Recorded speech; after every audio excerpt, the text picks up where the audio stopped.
Success is the best scam ever invented, and you bought it. Think about it. From the time you were a kid, you've been fed one story.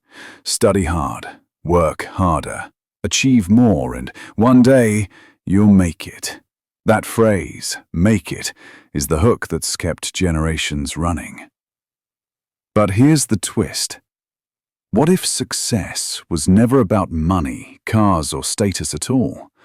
What if the real design of success was to keep you chasing forever?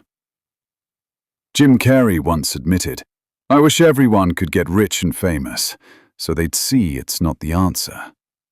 Seneca, 2,000 years earlier, said almost the same thing.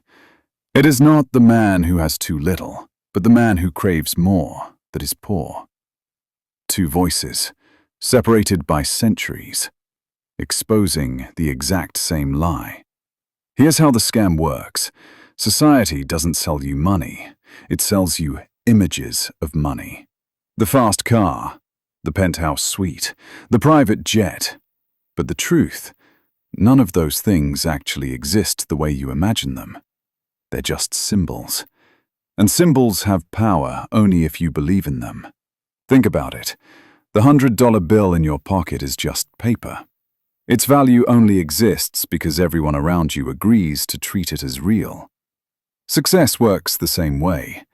It's an illusion you've been programmed to believe in, a chase without a finish line. Let's go deeper. Psychologists call it the hedonic treadmill. The moment you achieve what you wanted, the car, the house, the relationship, your brain adapts.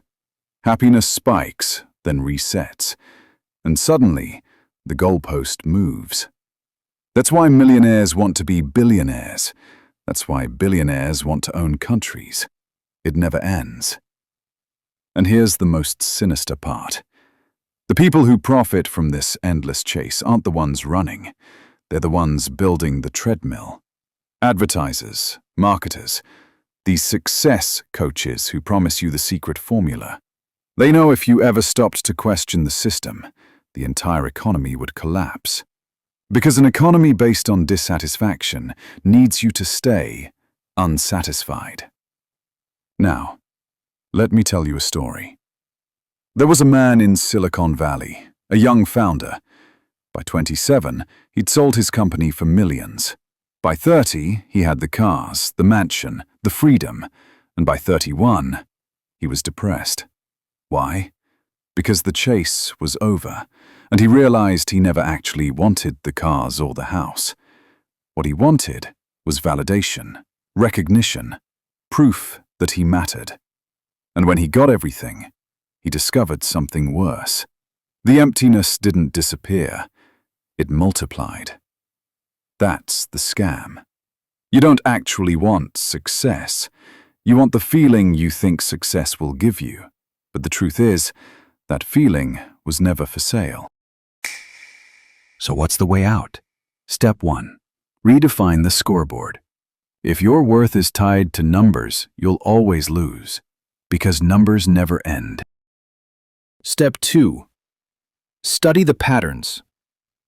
Look at every successful figure who burned out, from celebrities overdosing in mansions to CEOs walking away from billion-dollar companies. They didn't fail because they didn't have enough. They failed because they didn't know when to stop. Step 3. Build your own definition of enough. Not society's, not Instagram's. Yours. Here's where it gets interesting. Because if success is the biggest scam, then what replaces it? What's the one thing people really want? The answer is connection, love, recognition. And that's why attraction, the psychology of it, is just as manipulated as success. We've been trained to chase an image of beauty and desirability the same way we chase wealth. Luxury brands don't just sell bags, they sell status signals. Dating apps don't just sell matches. They sell dopamine loops. And just like the hedonic treadmill, attraction works by keeping you running, never satisfied, always craving more. Which is why in my next video, revealing the hidden psychology of attraction, I'm going to expose exactly how this game works, why you're drawn to certain people, why desire fades faster than you think, and how to break free from the manipulation before it controls your entire life. Because once you see success for what it really is, you realize it's not about quitting the game. It's about rewriting the rules. You don't need to stop chasing. You need to start choosing what's actually worth chasing. And that is the real power move.